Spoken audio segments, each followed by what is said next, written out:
I thought getting kicked out would be the worst thing my mother ever did to me until I realized she was not protecting her image. She was protecting a lie. She called me a gold digger in front of the whole neighborhood. Then she slammed the door like I was a scandal she could erase.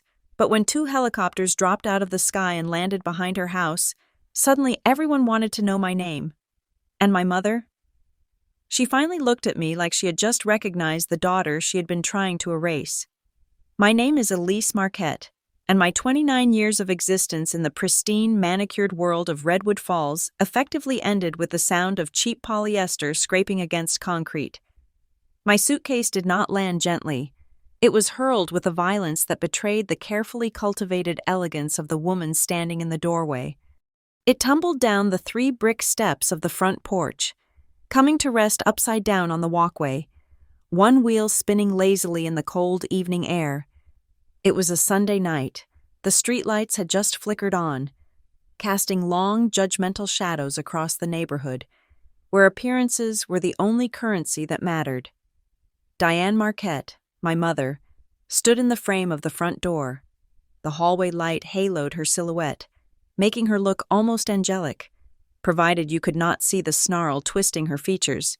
She was wearing her church pearls and the beige cardigan she usually reserved for hosting the garden club. To anyone watching from a distance, she looked like the picture of suburban grace, but I was close enough to see the veins throbbing in her neck. "You dating rich only makes this family look pathetic," she hissed, though the volume of her voice was calculated. It was loud enough to carry across the lawn, loud enough to penetrate the double-paned windows of the houses next door. "You will ruin my image, Elise. I will not have you dragging us down into the mud with your delusions." I stood frozen at the bottom of the steps, my car keys digging into my palm. The accusation felt physically heavy, like a wet wool coat draped over my shoulders. I stared at her, trying to reconcile the woman who had spent my entire life teaching me to be invisible, to never make a scene, with the woman currently staging a theatrical performance for the entire block. "Mom, please," I said, my voice shaking despite my best efforts to keep it steady. "You are shouting. The neighbors are watching." "Let them watch." Diane threw her hands up, a gesture of exasperated martyrdom. "Let them see that I have standards. Let them know I am not the one encouraging this shameful behavior. You think a boy like that looks at you and sees a partner? He looks at you and sees a charity case. A gold digger." The word hung in the air between us. Gold digger. It was absurd.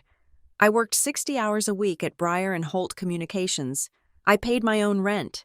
I drove a sedan with 100,000 miles on it. I had never asked Rowan for a dime. In fact, I had spent the last 3 months terrified that he would find out just how desperate my mother was to maintain the facade of upper-middle-class stability. "I do not want his money," I said, quiet and firm. "It does not matter what you want." She cut me off, stepping forward to grab the brass handle of the door. Her eyes were devoid of warmth.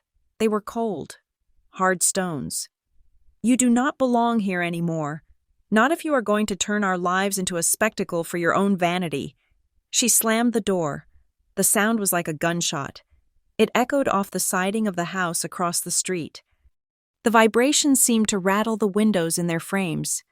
Then, the deadbolt slid home with a definitive clack. Silence rushed back in to fill the void. But it was a heavy, suffocating silence. I could feel eyes on me. To my left, the curtains in Mrs. Gable's living room twitched. I knew she was there, likely texting the neighborhood group chat before I had even picked up my bag. To the right, Mr. Henderson had paused while taking out his recycling, openly staring at the daughter of the pious Diane Marquette standing amidst her scattered belongings like a vagrant. My mother had marked me.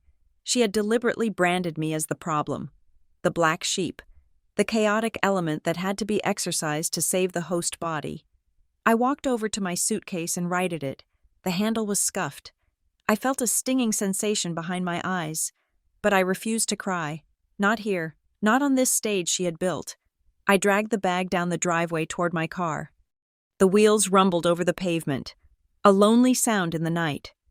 My phone buzzed in my coat pocket, a sharp, insistent vibration against my hip. I fumbled for it, my fingers numb from the chill. I dialed Tessa first. She picked up on the second ring. Elise. Her voice was groggy, likely halfway through a Sunday night movie marathon. I need a place to stay, I said. I was proud of how good my voice sounded. Mom kicked me out. What again? Wait, seriously. Tessa sounded wide awake now. Okay, yeah, of course. The key is under the mat if I'm in the shower, but just come over. I will put the kettle on. Thanks, Tess. I hung up and looked at the screen again.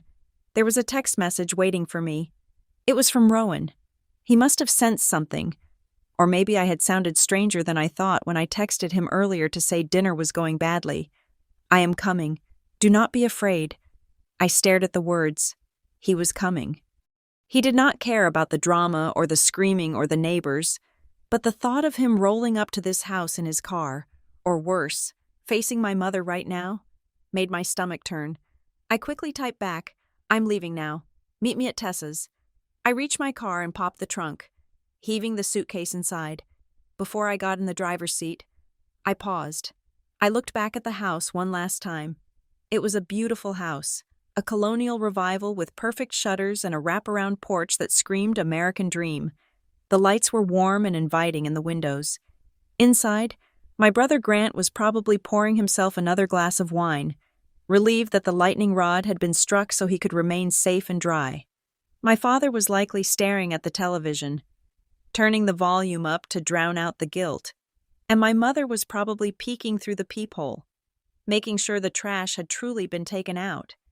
From this angle, standing at the edge of the driveway, I could see the side yard that stretched around to the back. It was a massive plot of land. My mother kept the rear lawn immaculately trimmed, a vast, flat expanse of green that she never let us play on when we were children because it ruined the aesthetic. It was just a huge, empty square of grass, surrounded by perfectly hedged privacy bushes. It looked almost like a landing strip. A strange thought crossed my mind as I looked at that forbidden lawn. It was so open, so accessible from the sky. I shivered, shaking the thought away. I opened the car door and slid into the cold leather seat. As I turned the key in the ignition, I took one last look at that dark, manicured field behind the house. I did not know it then, but that empty patch of grass was not just a lawn, it was a trap. And in a matter of time, it would become the exact spot where my mother would be unmasked in front of the very audience she had spent her life trying to impress. To understand why my mother looked at me with such disdain on that front porch, you have to understand the ecosystem of Redwood Falls. It is a town built entirely on the concept of curb appeal. We do not have scandals here. We have misunderstandings. We do not have failures. We have pivots. And nobody understood the architecture of a lie better than Diane Marquette. Growing up, I was the glitch in her perfectly programmed reality. I was not rebellious in the traditional sense. I did not sneak out to smoke cigarettes behind the bleachers or get suspended for fighting. My rebellion was far more offensive to her. I was painfully, stubbornly average, and I refused to embellish it. If someone asked how school was, I said it was fine. I did not invent a story about being captain of a team I never joined. I did not pretend to have friends whose parents owned vacation homes in the Hamptons. My brother, Grant, was different. Grant was the golden boy, a masterpiece of smoke and mirrors that my mother polished daily. He was 2 years older than me and possessed a terrifying amount of charm that compensated for a complete lack of follow-through. I remember the summer Grant turned 22. He had just flunked out of his second university, losing thousands of dollars in tuition that my parents could barely afford. In any other house, this would have been a crisis. In the Marquette household, it was a rebranding opportunity. Diane hosted a dinner party 2 days after he came home with his tail between his legs. I sat at the end of the table, listening as she poured Chardonnay for the neighbors. Grant realized the academic structure was simply too stifling for his entrepreneurial spirit. She told Mrs. Gable, her voice lilting with pride. He is back to launch a startup. Tech consulting. It is very hush-hush right now. There was no startup. There was only Grant sleeping until noon and playing video games in the basement. but looking at my mother's face, glowing under the dining room chandelier. I realized she actually believed her own spin. She had to. The alternative was admitting that her son was failing, and failure was a stain she could not scrub out. I, on the other hand, was the invisible daughter. That same week, I had received a partial scholarship letter for my junior year due to my GPA. I brought the letter to the kitchen table, placing it next to the pile of bills my father was ignoring. "That is nice, Elise," my mother had said, barely glancing at the paper. She was too busy looking at fabric swatches for new curtains, because the old ones looked tired.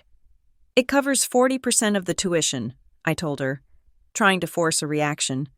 "It saves us money."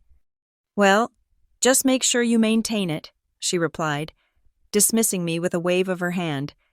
"And please move your car off the street. It is dirty, and the Hendersons are having company tonight." That was the dynamic.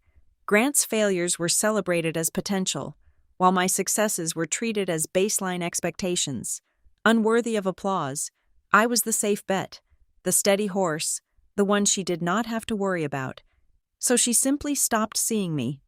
My father, Mark, was no help. He was a good man in the sense that he never raised his hand to us. But he was a coward. He had learned early in their marriage that peace came from silence. He existed in the periphery of Diane's storms, retreating to his garage or hiding behind the newspaper. I remember looking at him during that dinner party, begging him with my eyes to say something real, to tell the neighbors that Grant needed a job, not an investor, to tell Mom that I was doing well. But he just kept chewing his roast beef, nodding along to the rhythm of my mother's voice. He chose a quiet life over an honest one. His silence taught me that in this house, truth was the enemy of peace. By the time I was 24, I realized that waiting for their approval was like waiting for a train at an abandoned station. It was never coming. So, I built a life that did not require their permission. I moved out the month after graduation. I got a job at a mid-sized marketing firm, then moved to Breyer and Holt. I rented a small apartment on the other side of town, far enough away that my mother could not casually drive by to critique my lawn care. I paid my own bills. I bought my own insurance. This independence should have made a mother proud. Instead, it agitated Diane. When I visited for holidays, she would sniff at my clothes. "Is that polyester blend?" "You know, appearances matter. Elise, dress for the job you want, not the one you have." "I like my job, Mom," I would say. "But is it impressive?" she would counter. "Does it have a title that looks good on a wedding announcement?" She could not control me with money because I did not ask for any. She could not control me with guilt because I had stopped feeling guilty for existing. The only thing she had left was exclusion. She started leaving me out of family photos because my outfit clashed with the color scheme. She forgot to tell me about casual family barbecues, claiming she thought I was too busy working that little job. The crack between us grew wider with every year. But it was a quiet fracture. We maintained the polite fiction of a happy family. I came for Christmas. I sent cards for birthdays. I played my part in the pageant. But I watched them. I watched how Grant's entrepreneurial ventures always ended with him asking Dad for a bridge loan that was never repaid. I watched Mom take credit for charity work she barely participated in, posing for photos with oversized checks while someone else did the heavy lifting. They were drowning in debt to keep up the facade. I knew it. I saw the stress lines around my father's eyes deepen. I saw the way my mother flinched when the phone rang from an unknown number. They were buying expensive cars and hosting lavish parties while the foundation of their lives rotted away. My mother taught me to care about what people thought. She taught me that reputation was a fragile porcelain vase that had to be guarded with a shotgun. But she forgot to teach me the one thing that actually matters. She never taught me how to be happy when the audience went home. She taught me to save face, but she never taught me how to save my soul. And so, when I met Rowan, I did not bring him home immediately.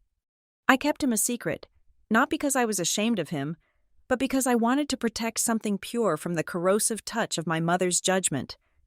I knew that the moment she saw him, She would not see a man who made me laugh or who listened to me when I spoke. She would scan him for value. She would check his shoes, his watch, his car. She would appraise him like a piece of livestock. I wanted to be Elise for a little while longer. Just Elise, before I was forced back into being Diane Marquette's disappointing daughter, driving away from my childhood home that Sunday night, watching the familiar streets blur through my tears. I realized that the eviction was not a sudden snap. It was the final brick in a wall she had been building since I was a child. She did not kick me out because I was dating a rich man.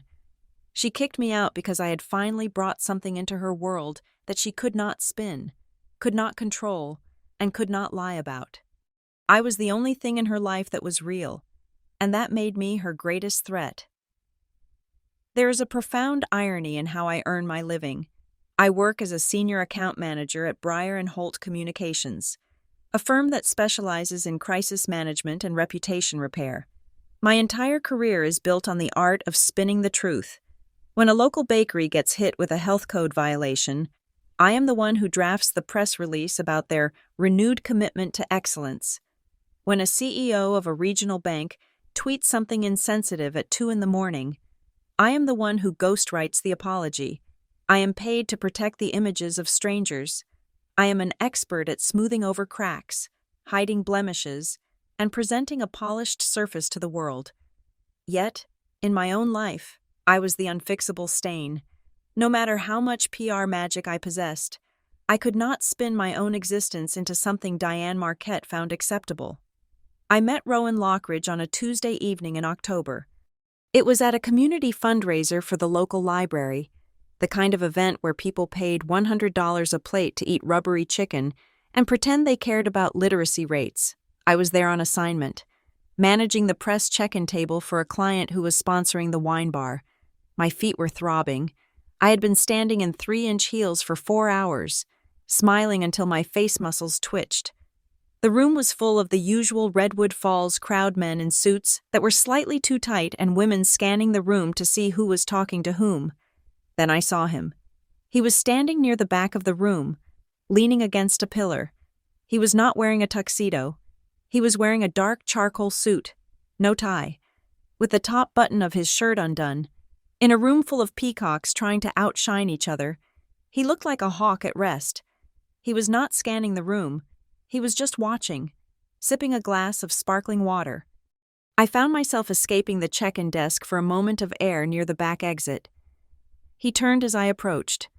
"You look like you are plotting an escape," he said. His voice was deep, steady, and lacked the frantic pitch of social climbing I was used to hearing. "I am plotting a murder," I joked, gesturing to my heels. "Whoever invented stilettos clearly hated women." He smiled. It was a slow, genuine smile that reached his eyes. "I think there is a back door right there. If you make a run for it, I will create a distraction. I could knock over the ice sculpture." I laughed, and it felt like the first real sound I had made all night. "I cannot. I am working. Elise Marquette, Breyer & Holt." "Rowan," he said, extending a hand. "Just Rowan." "What brings you to the library gala?" "Just Rowan." "My family bought a table," he said with a vague shrug. "They could not make it, so I was sent to fill the seat. I work in operations for our business. It is a logistics group." "Lots of moving parts." "Operations," I repeated. "That sounds grounded." "It is," he said. "I make sure things get from point A to point B without crashing. It is not glamorous, but it keeps the lights on." He sounded like a mid-level manager, maybe a dispatcher or a supervisor. He sounded normal. He did not hand me a business card. He did not ask me where I went to college or what my father did for a living. "You look exhausted, Elise," he said, and the way he said my name felt heavy, in a good way. "Are you okay?" That question stopped me cold. In Redwood Falls, people asked, "How are you?" as a greeting, not a question. They expected you to say great or busy. They did not actually want to know, but Rowan was looking right at me, waiting for an answer. "I am tired," I admitted, surprised by my own honesty. "I feel like I've been performing a play for 10 years and I forgot my lines." "Then stop performing," he said simply. Take a break. That was how it started. We did not go on the kind of dates my mother would have approved of. There were no reservations at Le Jardin or tickets to the opera. Our first real date was at a roadside burger joint called Benny's, 10 miles out of town. The fluorescent lights buzzed overhead, and the booth seats were cracked vinyl held together with duct tape. I ordered a double cheeseburger and a chocolate shake. I ate it with my hands, getting grease on my fingers. For the first time in my adult life, I did not worry about whether I looked elegant while chewing. Rowan ate his fries and watched me with that same quiet intensity. He was an incredible listener. He didn't interrupt to turn the story back to himself. He asked about my job, about the wildest crisis I had ever managed, about the books I read. You are really good at reading people, he noted as we walked along the riverbank a few weeks later. The air was crisp, smelling of damp earth and fallen leaves. I have to be, I said, kicking a pebble into the water. In my line of work, you have to know what people are hiding.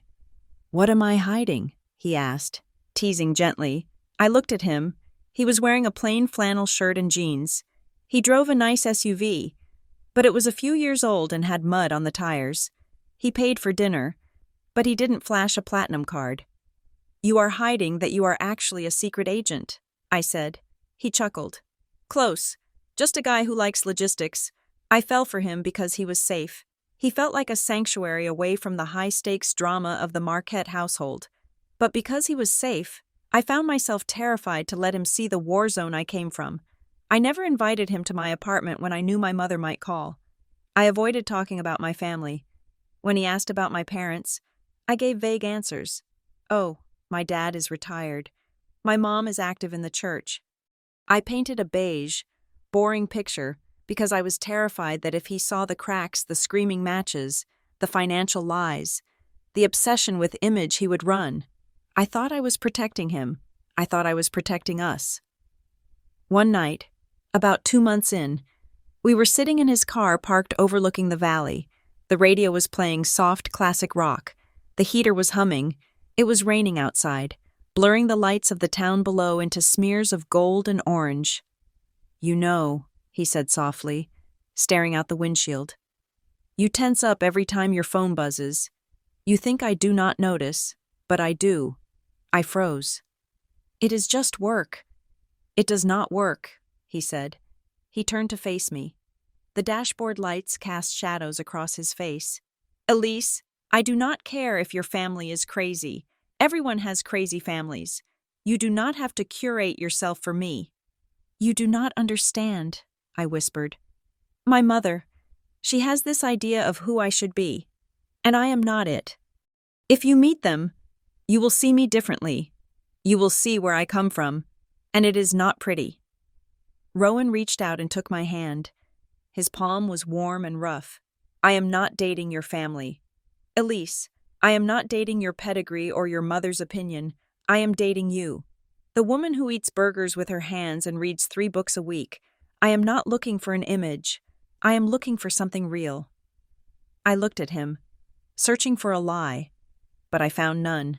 In a world where my mother measured love in accolades and appearances, Rowan was offering me something I didn't know how to accept: unconditional presence.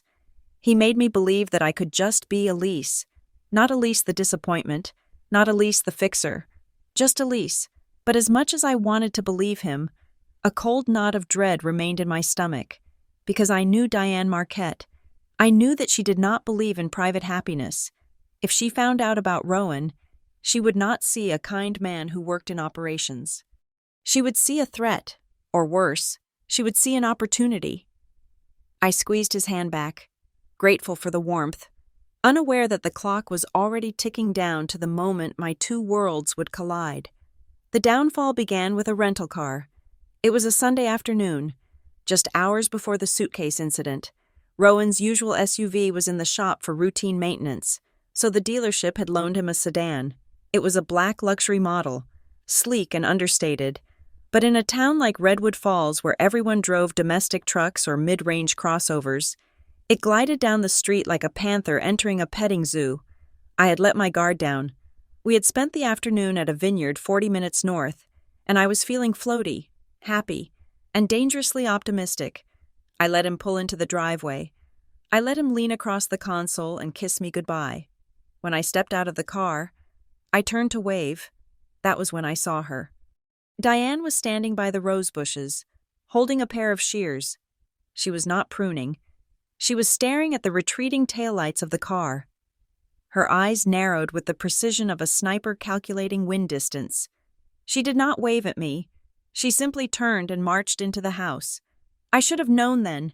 I should have turned around, run after the car, and never looked back.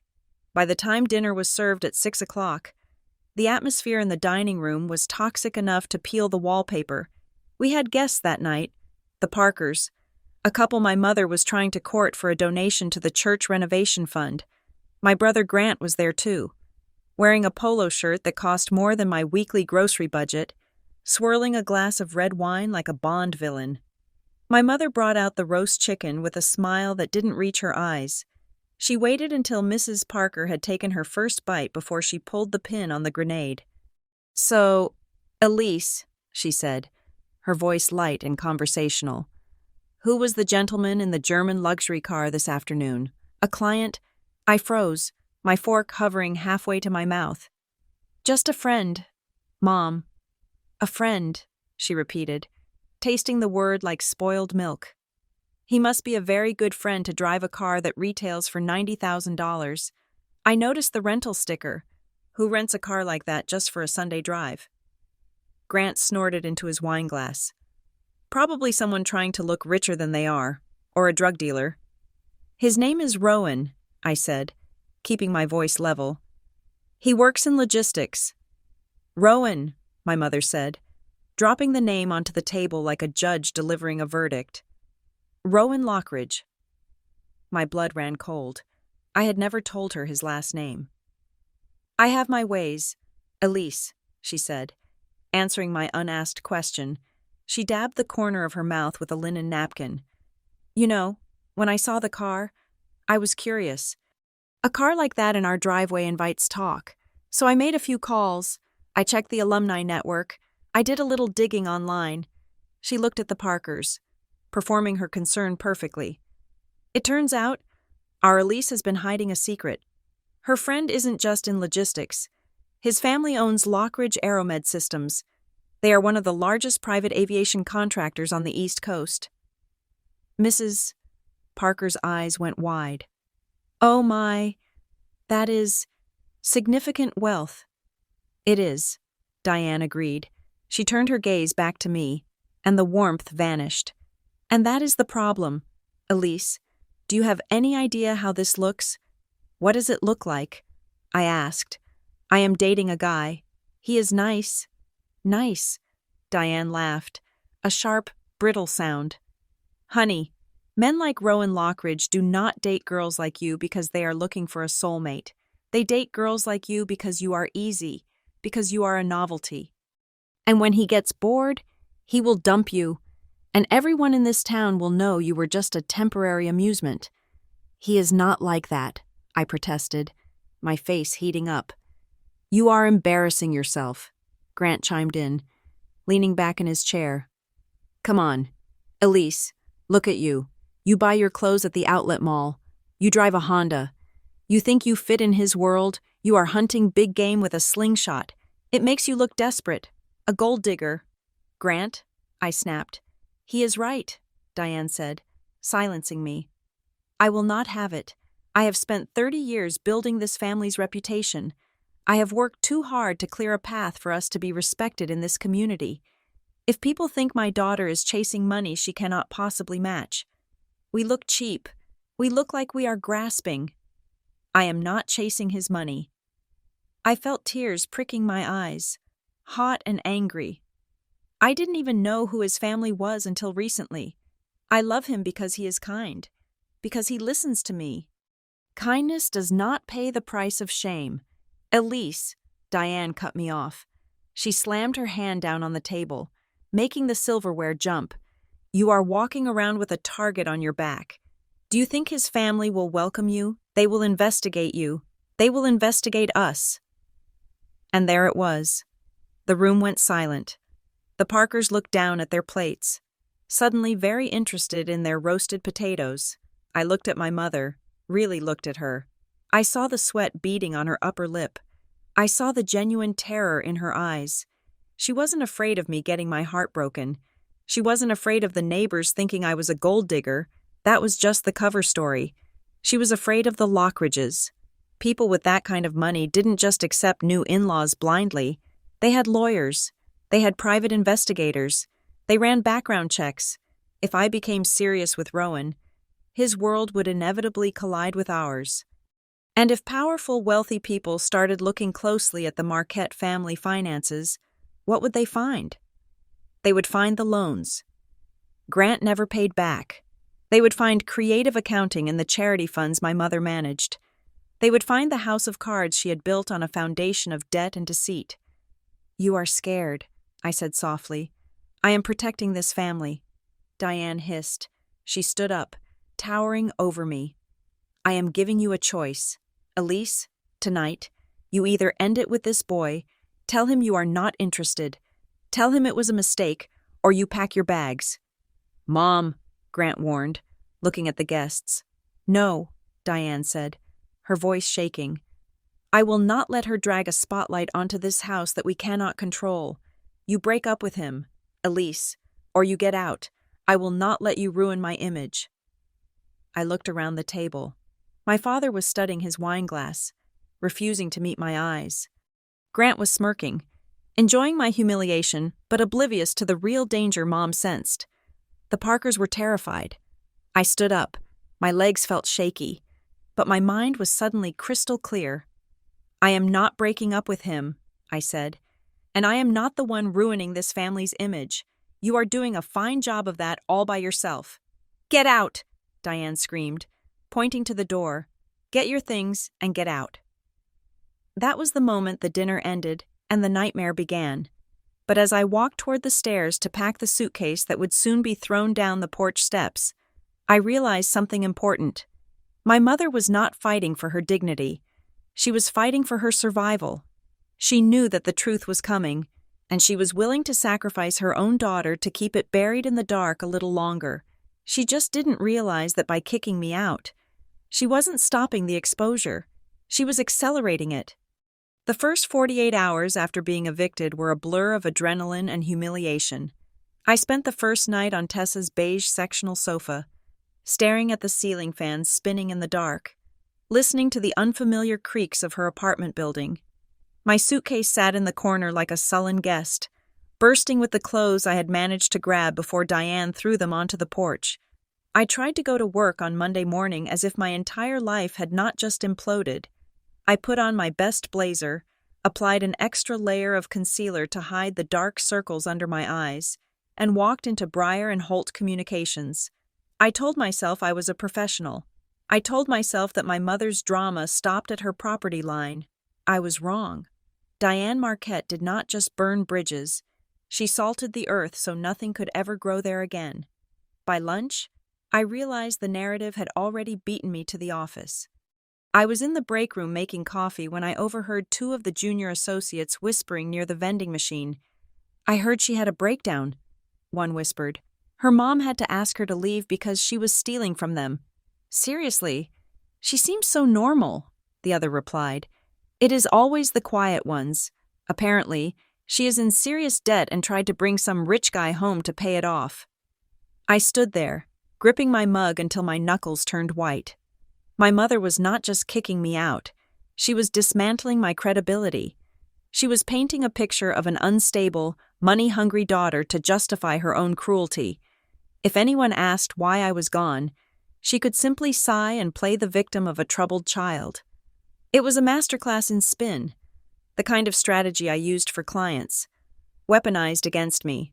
My phone buzzed against the countertop. I looked down, expecting another angry text from Diane. Instead, it was my brother. "Grant. Hey, E. Hope you are okay." Mom is being crazy as usual. For a split second, I felt a surge of relief. Maybe Grant was finally seeing reason.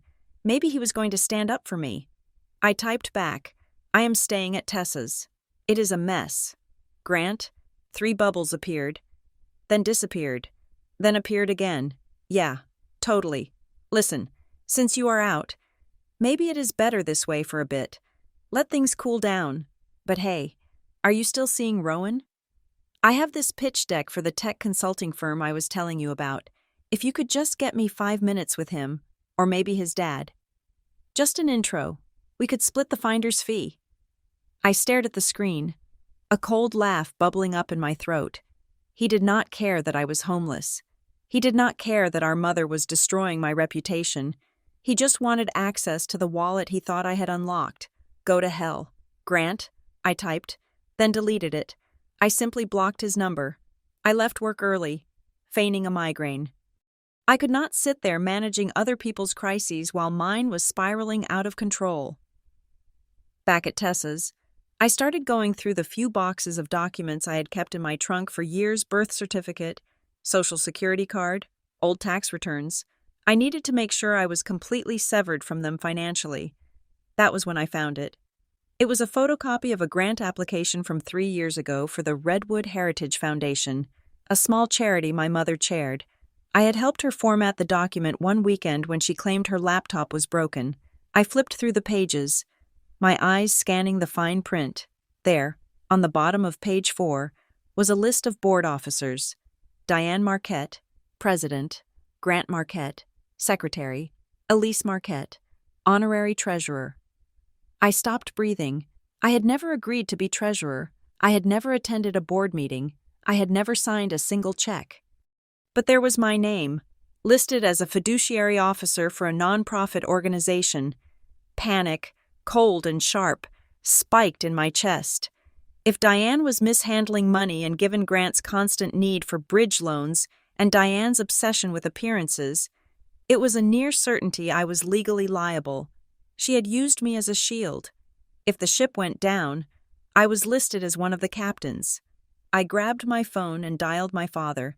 He answered on the 4th ring. His voice hushed. "Elise, you shouldn't be calling. Your mother is in a state." "I do not care about her state, Dad," I said, my voice trembling. "I am looking at a grant application for the Heritage Foundation.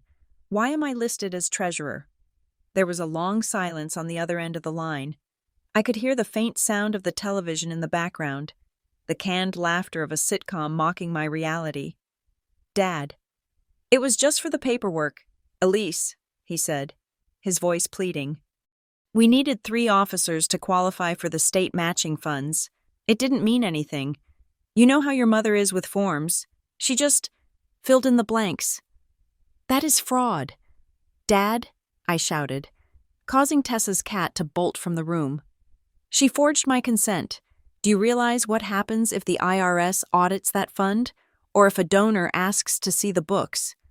"Lower your voice," he hissed. "Nobody is auditing anything. It is a small-town charity. Just let it go. Do not make a big deal out of this. If you stir the pot, you will only make her angrier. Please, Elise, for my sake, just keep your head down." "For your sake," I whispered. "She kicked me out on the street, and you want me to stay quiet to protect your peace." "She is my wife," he said weakly. "I have to live here." I hung up. That silence hurt more than the slamming of the door. My father wasn't just a bystander. He was an accomplice. He knew she was using my identity to cover her tracks, and he had let her do it because it was easier than fighting her. Later that evening, Rowan came over. He brought takeout from the Thai place we liked, but the smell of lemongrass and basil just made me nauseous. We sat on Tessa's balcony, wrapped in blankets against the Virginia chill. "You look like you are waiting for a bomb to go off," Rowan said gently, handing me a bottle of water. "I feel like I am the bomb," I admitted. "My mother is telling everyone I am unstable. My brother is trying to hustle you for money. And now, I think I might be legally tied to their financial mess." Rowan set his food down. His expression shifted from concerned boyfriend to the serious, analytical man who managed logistics for a massive corporation. "Tell me exactly what is going on. Elise, I can help. I can have our legal team look into it. I can write you a check right now to get you your own place so you do not have to worry about rent." I pulled my knees to my chest. "No, Elise," he said, frustration creeping into his voice. "This is not the time for pride. You are under attack." "It is not pride," I said. "If I take your money, or use your lawyers, I will prove her right. I become the gold digger she says I am. I became the girl who needed a rich man to save her. I need to do this myself. Rowan, I need to know that when I stand up again, I am standing on my own 2 feet." "You are stubborn," he said, but he reached out and squeezed my ankle. "Okay, no money, no lawyers, but I am not going anywhere. You can't fire me." I managed a weak smile. "I am not firing you. I am just protecting the perimeter." He left around 10 o'clock. I sat up with my laptop, trying to figure out how to remove my name from a board I never joined without triggering a legal catastrophe. At 11:45, my email chimed. It was from a sender I did not recognize. The address was a string of random numbers and letters from a secure, encrypted service. The subject line was 3 words. "Check the dates." I opened it. There was no text in the body of the email, just a single attachment. It was a photo of a bank statement. I clicked the file. It was a transaction record from the Redwood Heritage Foundation's operating account. The date was 6 months ago.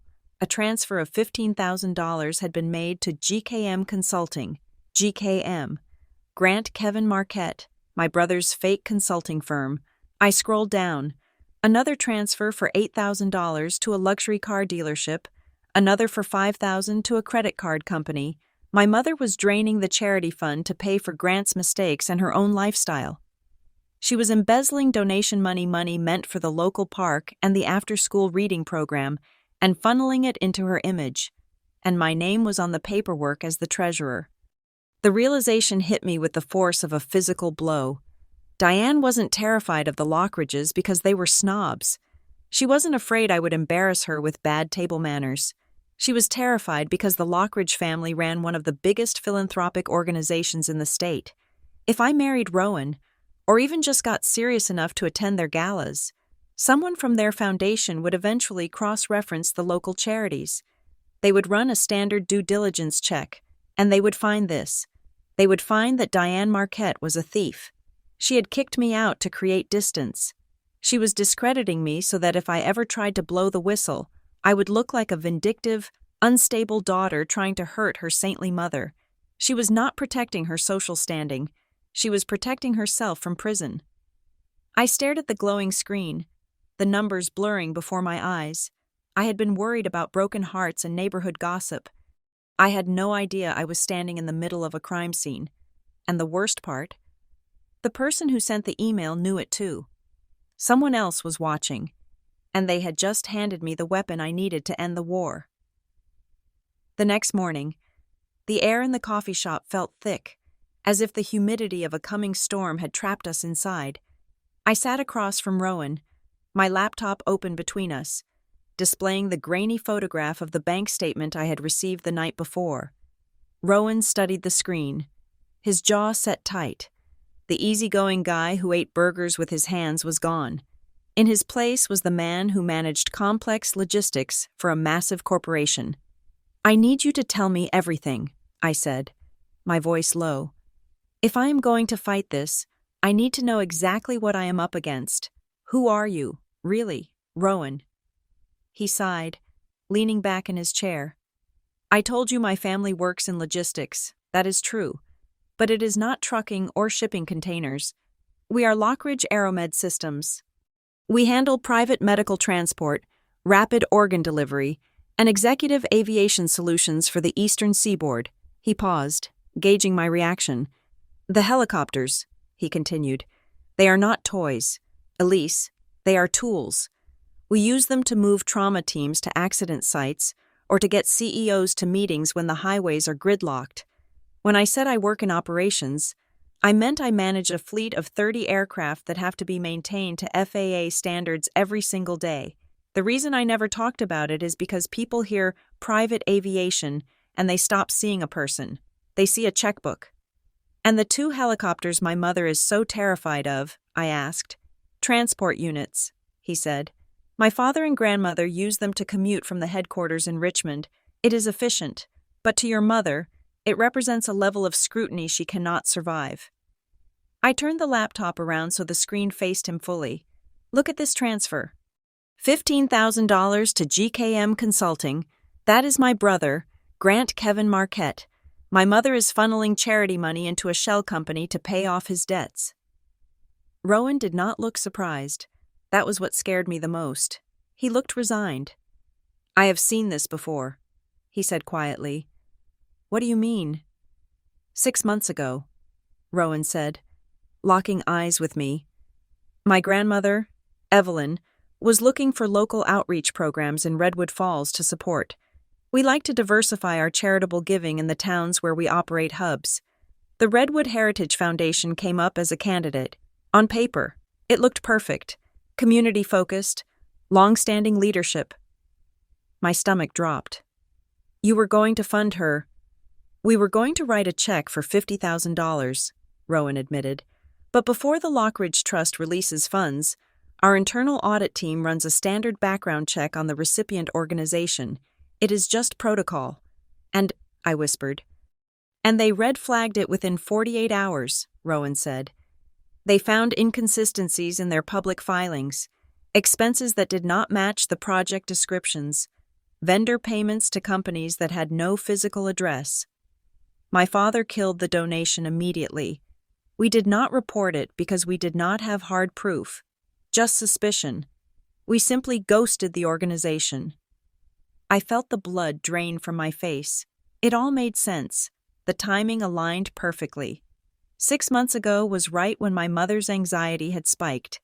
It was when she started pushing me even harder to maintain appearances. She must have known the Lockridges were sniffing around. When the donation fell through, she likely panicked, thinking an investigation was imminent, and then I brought Rowan Lockridge home.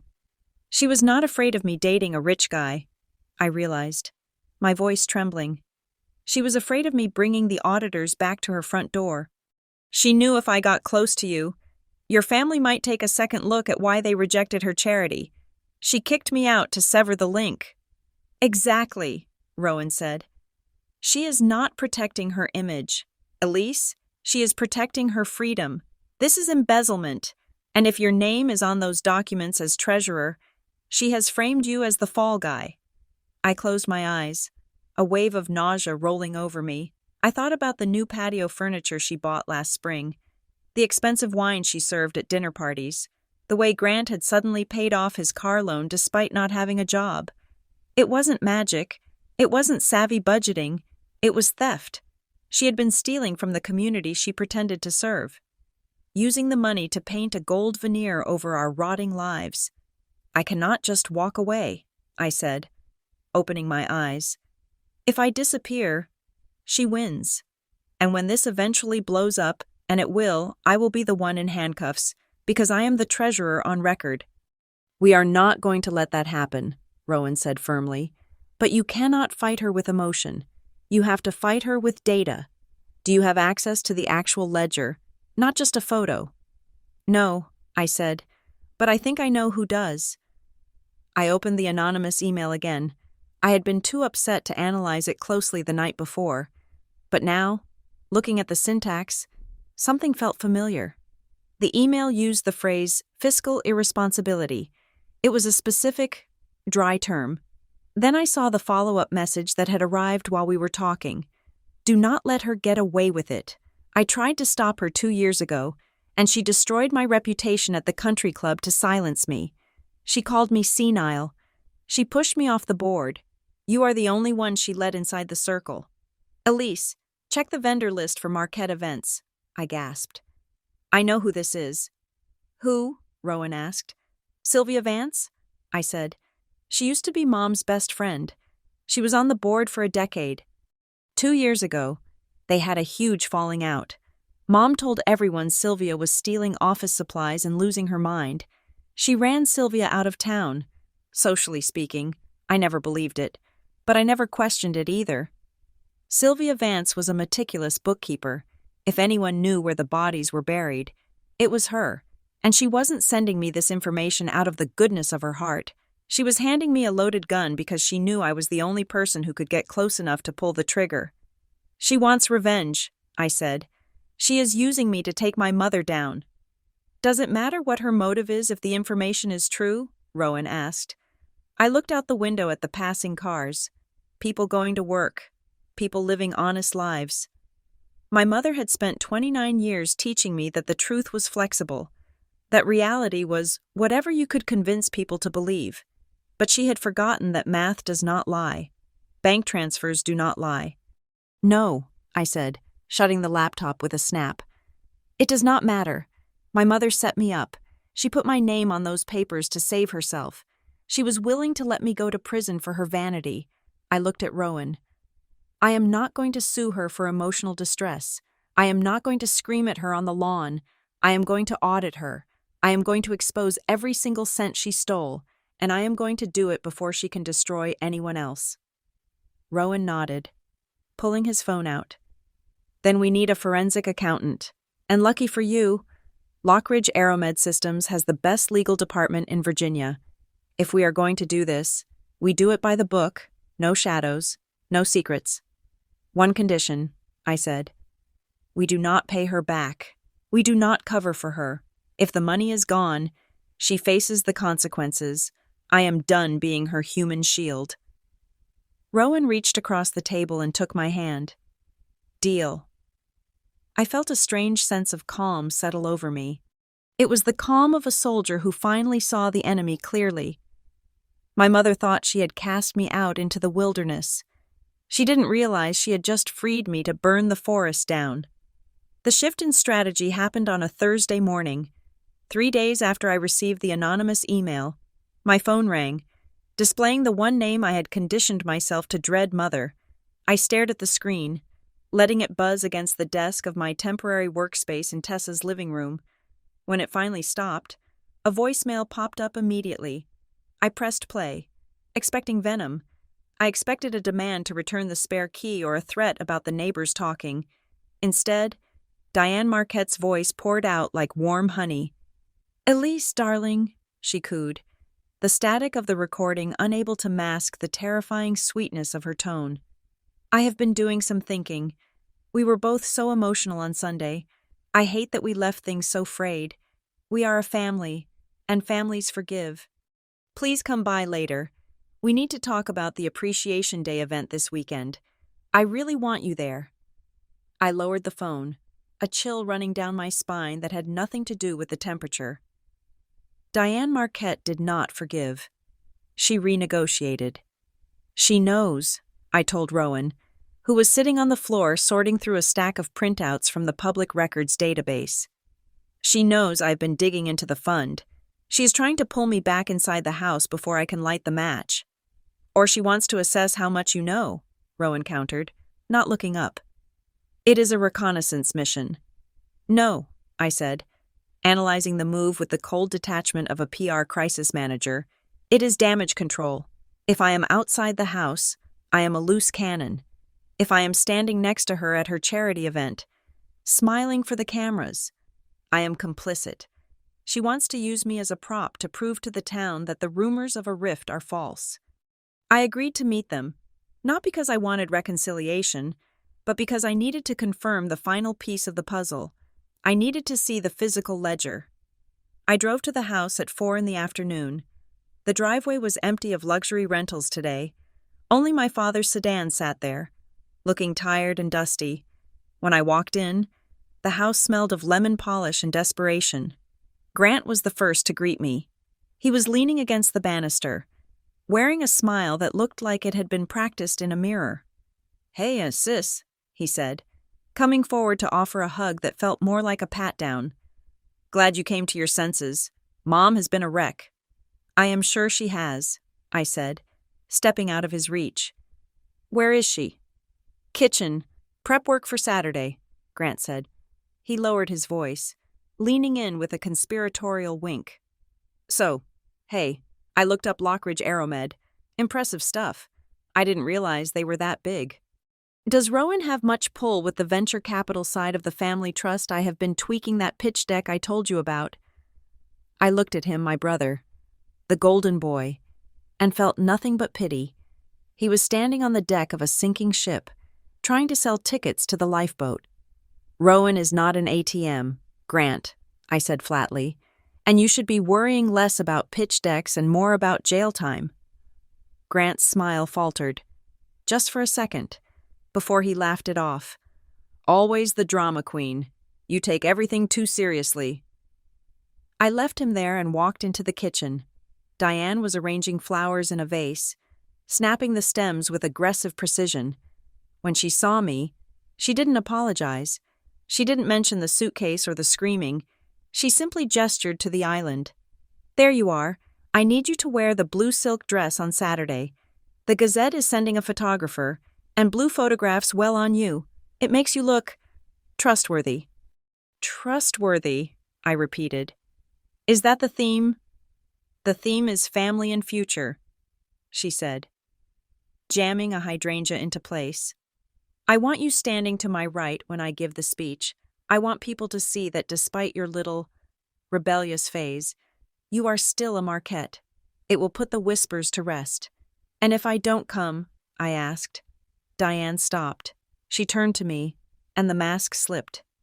"Then you confirm everything they are saying, that you are unstable, that you are ungrateful, and if you think that a boy's family will want anything to do with a girl who publicly humiliates her own mother, you are delusional. I am offering you a way back. Elise, take it." "I will be there," I lied. "I just need to grab some tax paperwork from Dad's office. For my new lease." Diane waved a dismissive hand. "Fine, just be quick, and take the blue dress on your way out." I walked down the hall to the study. My heart was hammering against my ribs. I knew my father kept the important files in the bottom drawer of his mahogany desk. I closed the door softly and knelt, praying it wasn't locked. It slid open. I riffled through the hanging folders, mortgage, insurance, car titles, until I found it, Heritage Foundation. I pulled the thick binder out and opened it on the floor. It was a mess of receipts and handwritten notes. I flipped to the grant applications from 3 years ago.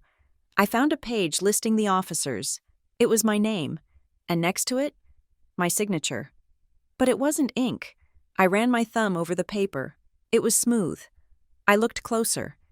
There was a faint, jagged line running parallel to the signature, the shadow of a piece of tape. She hadn't even forged it by hand.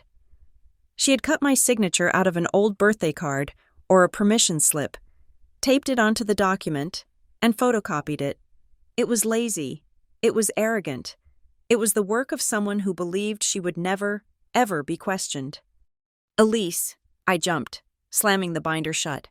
My father was standing in the doorway. He looked older than he had on Sunday. His shoulders were slumped, his eyes watery. "Dad," I said, standing up. The binder clutched to my chest. You knew she photocopied my signature." Mark Marquette rubbed his face with a trembling hand. "She said it was just a formality. She said she didn't want to bother you with the paperwork because you were busy with your new job. She stole $15,000 last month." "Dad," I whispered. "She paid off Grant's car. She paid for the catering at the Christmas party. She is using me as her human shield." "She didn't mean to hurt you," he pleaded, his voice cracking. She gets in over her head. She wants everything to be perfect. She thinks if she can just get the next donation, she can pay it all back before anyone notices. It is a cycle. Elise, we are just trying to keep the water out of the boat." "You are not keeping the water out," I said, my voice hard. "You are drowning, and you are going to let her pull me down with you." "Please," he begged, "don't make a scene on Saturday. It will kill her. Her image is all she has." I looked at him, a man who had traded his spine for a quiet life. "No, Dad, her image is a lie, and I am done protecting it." I walked past him, taking the binder with me. He didn't try to stop me. He didn't have the strength. I met Rowan and his legal counsel, a sharp-eyed woman named Paige, at a diner 2 towns over that evening.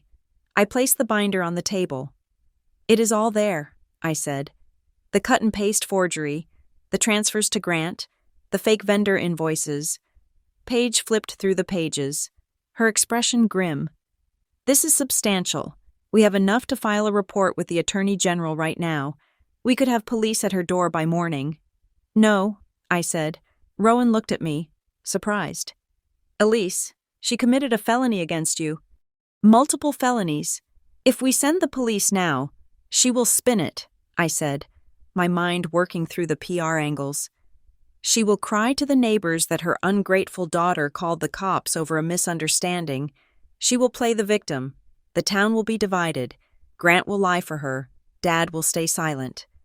"So what do you want to do?" Paige asked. "She wants a show," I said, staring at the neon sign buzzing in the window. "She invited the press. She invited the donors.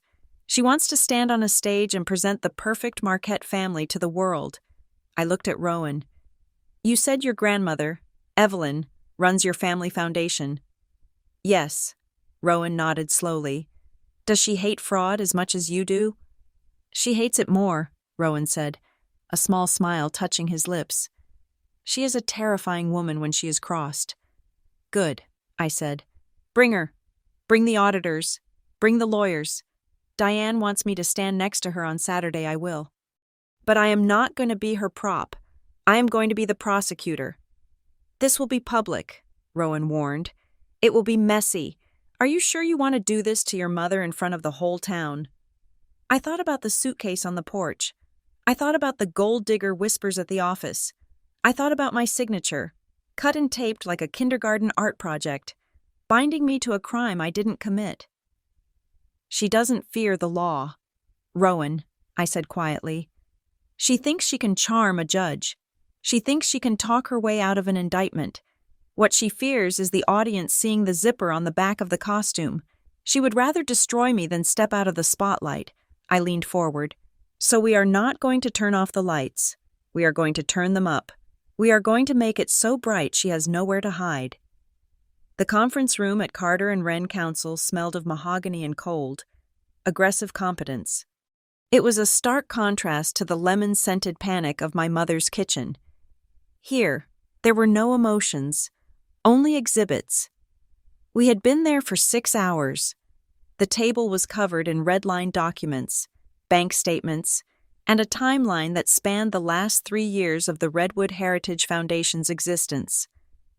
Rowan sat to my left, silent and steady. Across from us sat Paige, the lead attorney, and a forensic accountant named Mr. Sterling, who looked like he found spiritual fulfillment in spreadsheets. "It is a classic round-tripping scheme," Mr. Sterling said, adjusting his glasses. He slid a piece of paper across the polished wood. "But it is sloppy. She did not even use a shell company in a different state. She just created a vendor called Marquette Events and registered it to your parents' home address." I looked at the document. It was an invoice for consulting services for Spring Gala. The amount was $12,400. "There was no Spring Gala that year," I said, my voice hollow. "I remember. Mom said she was too tired to organize it." "Exactly," Sterling nodded. "The money left the foundation's account on the 4th of May.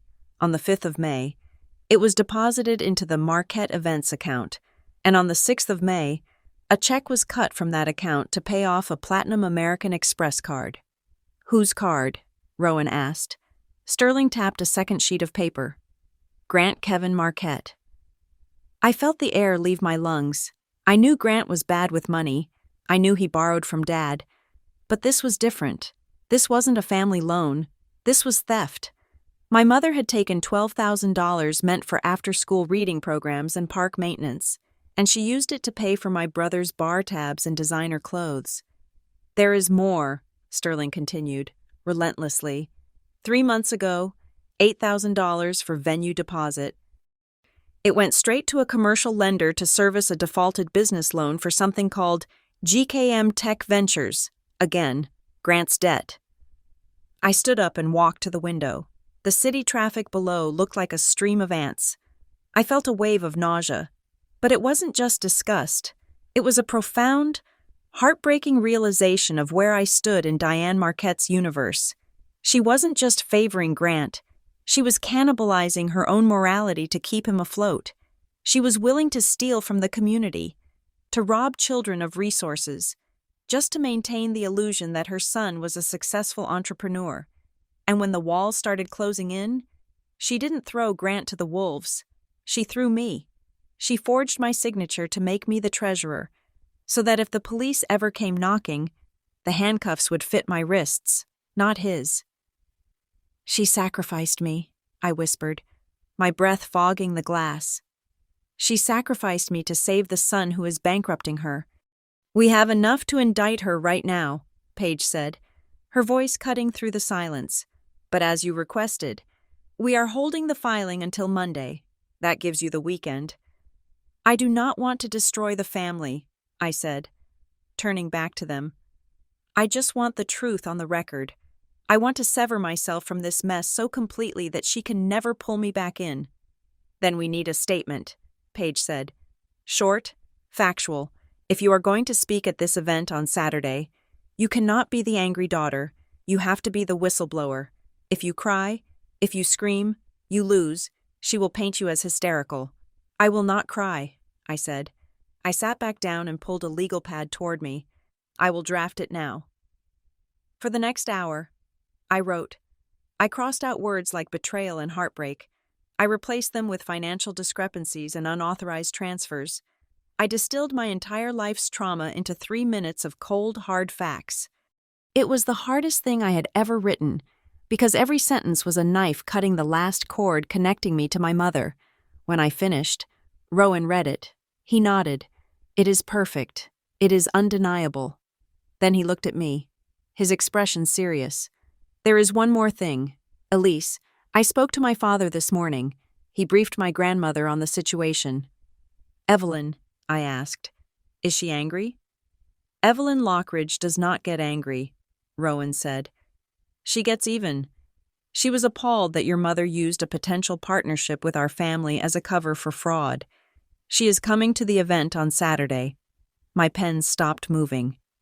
Your grandmother is coming to my mother's backyard party. She is bringing the corporate counsel and the head of the Lockridge Foundation, Rowan explained. She wants to personally oversee the shutdown of the Heritage Foundation. She says it is a matter of honor.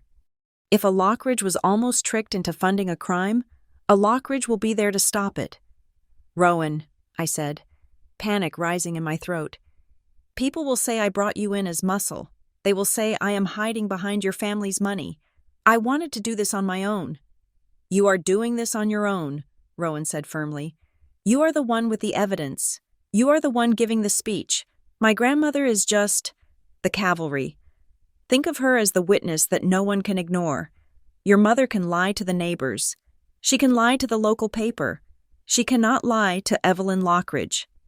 It feels like I am using you, I admitted. You are not using me, he said, reaching for my hand across the documents. You are letting me stand with you. There is a difference. Besides, this isn't just about you anymore. Your mother crossed a line that involves my family too. We have a right to be there. I nodded, accepting the logic, even if my stomach was still in knots. Just as we were packing up the files, Paige cleared her throat. She looked uncomfortable for the first time all day. Elise, she said, before you go, there is one piece of evidence Mr. Sterling found during the social media audit. I was debating whether to show you, but given your plan for Saturday, you need to see it. She opened a folder I hadn't touched yet. Inside were screenshots from a private Facebook group called Redwood Falls Community Watch and an email chain from the church prayer circle. These were posted 4 days ago, Paige said. Before dinner, before you were kicked out. I leaned in. The posts were from an anonymous account, but the IP address traced back to the Marquette household. Prayer request needed. A dear friend's daughter has lost her way. She has entangled herself with a wealthy man and is demanding money from her parents to keep up appearances. We fear she is becoming unstable and predatory. Please pray for the mother, who is trying to protect the family reputation from this gold digger daughter. I felt like I had been punched in the gut. The date stamp was clear. Thursday, 3 days before the Sunday dinner. She planned it, I whispered. The room spun slightly. She didn't kick me out because she snapped. She didn't call me a gold digger in the heat of the moment. She planted the seed days in advance. She knew the audit was coming. She knew the walls were closing in. So she preemptively destroyed my character. She told the whole town I was a greedy, unstable predator, so that when the truth came out, when I inevitably found the fraud, nobody would believe me. They would just see the bad daughter attacking her saintly mother, exactly as the prayer request predicted. "This," I said, my voice trembling with a rage I had never felt before. "This is not fear. This is malice." "It is," Paige agreed softly. "It is a character assassination to discredit a witness." I looked at the screenshots, then at my drafted speech. I picked up the pen and crossed out the first line of my introduction. "I was worried about being too harsh," I said, my voice steady and cold. "I was worried about humiliating her." I looked at Rowan. "Tell your grandmother to bring the big helicopter. If my mother wants to tell stories about gold diggers and predators, let us give her a show she will never forget." I wasn't sad anymore. I wasn't scared. I was done. Diane Marquette wanted a villain for her story. Fine. I would be the villain who tore her whole world down. Saturday arrived wrapped in the deceitful golden glow of a perfect Virginia afternoon. My mother had transformed the backyard into a sanctuary of upper-middle-class virtue. There were white tents peaked like meringue, tables draped in heavy linen, and elaborate floral arrangements that smelled of lilies and money we did not have. I parked my car down the street, taking a moment to breathe before walking into the lion's den. I was wearing the blue silk dress Diane had requested, but I had not worn it for her. I wore it because blue is a cool color. It is the color of ice. It is the color of a storm front moving in. When I stepped through the side gate, the party was already in full swing. There were at least 50 people there, donors, local business owners, the reporter from the Redwood Gazette with his camera ready, and the members of the church council. Diane had spared no expense. Every shrimp cocktail, every crystal glass of champagne was paid for with funds she had siphoned from the very cause she was claiming to celebrate. "Elise," Diane's voice cut through the chatter. She rushed over, her face a mask of aggressive delight. She grabbed my arm, her fingers digging into my bicep hard enough to bruise. "You made it, and you wore the dress. Good." She leaned in, her perfume cloying and sweet. "Stay close to me, smile, and for God's sake, do not look so stiff. You look like you are at a funeral." "Maybe I am," I said quietly. She ignored me, pulling me toward a group of women from the garden club.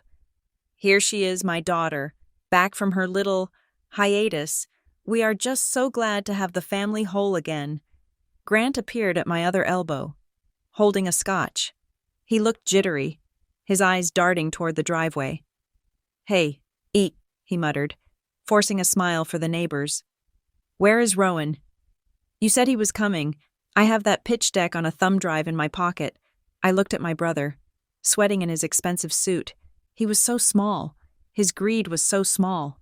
"Rowan is on his way," I said. "And trust me, Grant, you will not miss his entrance." "Good," Grant said, adjusting his tie. "I need to lock this down before the speeches start. Dad is practically hiding in the garage. Someone has to secure the future of this family. Someone is, I thought. At 4:00, Diane signaled for silence. She walked up to the small podium that had been erected in front of the rose bushes. The reporter raised his camera. The crowd hushed, turning their faces toward the woman they believed to be a pillar of the community. "Thank you all for coming," Diane began, her voice trembling with practiced emotion. "The Redwood Heritage Foundation has always been about legacy. It is about building a safety net for our children, for our community." She paused for effect, wiping a non-existent tear. "We have had a challenging year, even in my own home. We have faced trials." She turned to look at me, gesturing for me to step closer. I moved forward, standing right where she wanted me. To her right, the dutiful daughter. "There were rumors," Diane continued, her tone dropping to a conspiratorial whisper that the microphone amplified across the lawn. Rumors that my daughter, Elise, had lost her way, that she had chosen a path of easy entitlement, that she had forgotten the values of hard work and humility we taught her. The crowd murmured. I saw Mrs. Gable nodding sympathetically. Diane was doing it. She was publicly confirming the gold digger narrative, using this platform to cement her version of the truth before I could ever speak mine. But, Diane smiled, placing a hand on my shoulder. A mother's love is forgiving. We are working through it. We are bringing her back to the fold, because no matter how close someone comes to ruining the family name with poor choices, we must offer grace. It was a masterstroke of manipulation. She had just called me a failure and a disgrace while pretending to be a saint for tolerating me. I reached for the microphone. Mom, I think... Not yet, dear, she hissed through her smile, gripping the mic stand. That was when the wind changed. It started as a vibration in the soles of my feet. The water in the glasses on the front table began to ripple. Then came the sound, a low, rhythmic thumping that grew louder with every second. Whoop, whoop, whoop. The crowd looked around, confused. The noise escalated rapidly into a roar that drowned out the soft jazz playing on the speakers. What is that? Grant shouted. Looking up, Diane looked irritated. Who is flying this low? It is ruining the moment. Then the first shadow swept over the lawn. The wind hit us like a physical blow. The white tents shuddered and snapped. Napkins flew into the air like white doves. The floral arrangements toppled over, sending water and petals cascading across the tablecloths. The reporter had to grab his hat. Diane shrieked, her hand flying to her perfectly sprayed hair. What is happening? Two sleek black helicopters, bearing the gold insignia of Lockridge Aeromed Systems, descended from the sky. They didn't hover.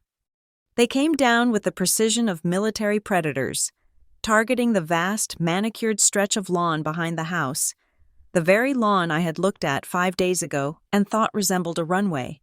The downwash was immense. It flattened Diane's prize-winning roses. It blew the tablecloths up into the faces of the donors. The Appreciation Day sign ripped loose from its easel and cartwheeled across the grass. The first helicopter touched down, its skids sinking slightly into the soft turf. The second landed right behind it. The engines began to wind down, but the blades kept spinning, slicing the air with a terrifying, visceral power. The crowd was frozen. Nobody moved. They were too stunned by the sheer spectacle of it. In Redwood Falls, people arrived in Toyotas, not twin-engine birds of prey. The side door of the lead helicopter slid open. Rowan stepped out first. He wasn't wearing his flannel shirt today. He was wearing a suit that cost more than my father's car, tailored to perfection. He turned and offered a hand to the person inside. Evelyn Lockridge emerged. She was small, perhaps in her late 70s, but she carried herself with the kind of authority that made presidents nervous. She wore a cream-colored suit that somehow remained immaculate despite the wind. Following her were 3 other people, a man carrying a briefcase, a woman with a tablet, and Paige, the attorney I had met yesterday. They walked across the grass toward the podium. They didn't look like guests. They looked like an execution squad. Diane stood paralyzed. The microphone was still in her hand, emitting a high-pitched feedback whine. Her face had gone the color of ash. "Rowan," she stammered, her voice barely audible over the dying whine of the turbines. What a surprise we were not expecting." Evelyn Lockridge did not stop walking until she was 3 feet from my mother. She looked at the overturned flowers. She looked at the shocked donors. Then she looked at Diane. "Mrs. Marquette," Evelyn said. Her voice was not loud, but it projected with a clarity that silenced the wind. "I am Evelyn Lockridge, chairwoman of the Lockridge Family Trust." "Oh," Diane's social reflex kicked in, a desperate, twitching smile appearing on her face. "Mrs. Lockridge, what an honor. I was just speaking about our charity." "You do not have a charity," Evelyn said coldly. "You have a slush fund." The silence that followed was absolute. "I beg your pardon," Diane gasped. "We are here to serve you with a cease and desist order and a notification of audit. Evelyn continued, gesturing to the lawyer who stepped forward and thrust a thick envelope into Diane's chest. We have evidence that you attempted to solicit $50,000 from my family foundation under false pretenses. Furthermore, our internal review, prompted by a whistleblower, has uncovered significant embezzlement of existing funds. The crowd gasped. The reporter began snapping photos rapidly, the shutter click sounding like gunfire. "This is a mistake," Grant yelled, rushing forward. "You cannot just land in our backyard and accuse us. My mother is a saint. Who told you these lies?" Evelyn turned her gaze to Grant. It was withering. "The numbers told us, young man, and we have frozen the accounts. As of 10 minutes ago, the Redwood Heritage Foundation has no access to its capital." Diane looked like she was going to faint. She looked at the neighbors, pleading with her eyes. "They are lying. They are trying to ruin me because their son is dating my daughter. It is a personal vendetta." She pointed a shaking finger at me. "Elise put them up to this. She is trying to destroy this family because I kicked her out. She is a gold digger." Evelyn laughed. It was a dry, humorless sound. "A gold digger?" Evelyn asked. She turned to the crowd, addressing the neighbors directly. "Let me be very clear. My grandson is not dating a gold digger. He is dating the only person in this family with a spine." Evelyn walked over to me. She didn't hug me. She stood next to me, shoulder to shoulder, presenting a united front. "Elise Marquette did not ask us for a dime," Evelyn announced, her voice ringing out. "In fact, she is the one who brought us the ledger. She is the one who alerted us that her name had been forged on financial documents to cover up her mother's theft. She is not an accomplice. She is the victim of identity fraud." I looked at my mother. The shield she had tried to use had just become the sword that struck her down. "You used your daughter's name to hide your debt," Evelyn said to Diane, her voice dripping with disdain. "You slandered her to this town to discredit her. You tried to destroy her reputation to save your own. But today, Mrs. Marquette, the only reputation being destroyed is yours." Diane dropped the microphone. It hit the wooden deck with a dull thud. She looked around the yard. The garden club members were backing away. The donors were whispering. Grant was staring at his shoes. My father was still nowhere to be seen. The performance was over. The house lights were up. And for the first time in her life, Diane Marquette had absolutely nowhere to hide. The departure of the guests was not a polite exit. It was an evacuation.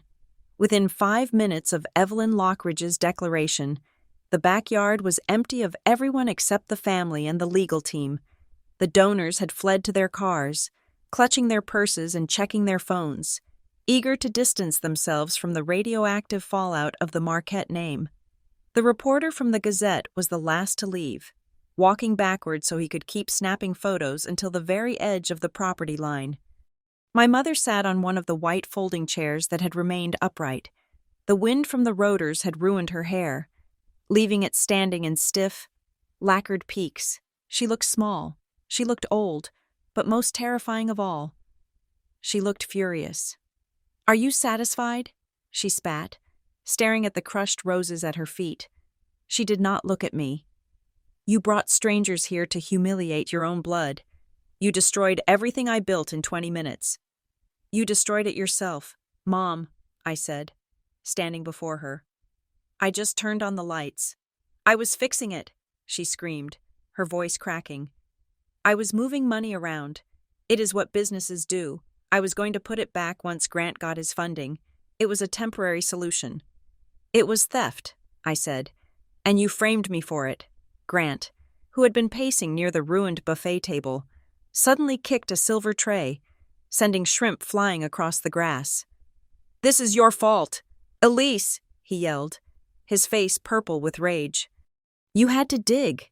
You had to be the hero. Do you know what those loan sharks are going to do to me now?" Mom promised she would cover the interest payment on Monday. She promised. The truth hung in the air, ugly and undeniable. "She promised," I repeated, looking at my brother. You knew. You knew she was stealing from the charity to pay your debts. I told her I needed the cash, Grant shouted, oblivious to how pathetic he sounded. I told her if she didn't help me, I would lose the business. I told her it was her job to support me. And now you have frozen the accounts. You have killed me. Elise, you put a bullet in my head. She didn't put a bullet in anyone's head, a voice boomed. We all turned. My father, Mark, stepped out from the shadow of the back porch. He had been invisible for 30 years, a ghost in his own home, but now he looked solid. His hands were shaking, but his jaw was set. Mark, tell her, Diane snapped. Tell her she has ruined us. No, my father said. He walked past Diane and stood in front of Grant. You are a grown man. Grant, you bled your mother dry because you were too lazy to work. And you, he turned to Diane, you let him. You stole from him. And when the water got too high, you stood on Elise's shoulders to keep yourself dry. I did what I had to do, Diane shrieked. I kept this family respectable. You made us liars, Dad said. He looked at me, and his eyes filled with tears. I am sorry. Elise, I saw the papers. I saw the forgery. I was so afraid of her, so afraid of the shouting, that I let her throw you to the wolves. I am a coward, but I will not be silent today. I felt a lump form in her throat. It was too late for him to be a hero, but it was enough for him to be a witness. I turned back to my mother. Paige, the attorney, stepped forward and handed me a thick folder. I held it out to Diane. This is not a negotiation, I said, my voice steady. This is a life raft. The Lockridge legal team has prepared an agreement. You will resign from the Heritage Foundation effective immediately. You will admit to the misappropriation of funds. You and Dad will sell the lake house and the second car to repay the $50,000 you stole, plus interest. Diane stared at the folder as if it were a poisonous snake. Sell the lake house, but that is our summer retreat. The neighbors will talk. Let them talk, I said. Because the alternative is that Paige hands this file to the district attorney on Monday morning, and I will testify against you. I will hand them the forged signature. I will walk them through every single fraudulent transfer. You will go to prison. Mom, real prison. Not for a weekend, but for years. Diane looked up at me then. For the first time, the anger faded, replaced by a desperate, clawing panic. She stood up and reached for my hands. Her palms were cold and clammy. Elise, she whimpered. Baby, you cannot do that. I am your mother. I raised you. I gave you everything. If you love me, if you truly love me, you have to save me. Make this go away. Tell them it was a mistake. Please. It was the final weapon in her arsenal. The weaponization of love. She was banking on the fact that the little girl inside me still wanted her approval so badly that I would burn myself to keep her warm. But that little girl wasn't there anymore. She had walked out the door last Sunday with a suitcase and a broken heart. I pulled my hands away gently. I am saving you. Mom, I said. I am saving you from the lie. You do not need me to cover for you. You need to take responsibility. That is the only way you ever get to be a real person again. I placed the folder on the table next to the ruined cake. There is one more thing, I said. I am a professional reputation manager. It is what I do. So, I have drafted a press release for you. It is in the back of the folder. It admits the mistake, apologizes to the community, and commits to restitution. It is humble. It is honest. If you release it, people might forgive you in time. If you fight it, you will lose everything. I will help you release the statement, I said. I will handle the media calls for 1 week. That is my offer. But I will not give you a cent, and I will never, ever let you use my name again. Diane looked at the folder, then at Grant, who was sobbing into his hands, and finally at Dad, who was looking at her with nothing but exhaustion. She realized then that the audience was gone. The stage had collapsed. You are cruel, she whispered. No, I said. I am just real. I turned around. Rowan was waiting for me near the gate. He hadn't said a word during the entire confrontation. He hadn't tried to fight my battle. He had just stood there, a solid, unshakable presence, letting me be the protagonist of my own life. I walked over to him. He put his hand on my shoulder, heavy and warm. "Ready?" he asked. "Ready," I said. I didn't look back at my brother, who was finally facing the consequences of his greed. I didn't look back at my father, who had finally found a scrap of courage, and I didn't look back at my mother, who was left standing in the wreckage of her perfect party, holding the paperwork that proved she was human, flawed, and defeated. We walked through the side gate, out to the street where my simple sedan was parked. Behind us, the pilots were spooling up the engines of the helicopters. The whine of the turbines rose in pitch, a sound of power and departure. I paused at the car door and looked at the house one last time. It looks different now. It didn't look like a fortress or a prison. It just looked like a house. Some of the siding needed to be power washed. The gutters were full of leaves. It was just a building full of people who had choices to make. I got into the car. I didn't feel triumphant. I didn't feel happy. Exactly. I felt lighter. The weight of 29 years of expectations had been lifted off my chest. I wasn't the gold digger. I wasn't disappointed. I was Elise Marquette, and for the first time in my life, the road ahead belonged entirely to me. I put the car in drive and pulled away from the curb, leaving the noise, the wind, and the lies in the rearview mirror where they belonged. Thank you so much for listening to my story. I would love to hear your thoughts. So please comment down below and tell me where you are listening from. And if you enjoyed this story, please subscribe to Veronica Revenge Stories, like the video, and hit that hype button so we can share this journey with even more people.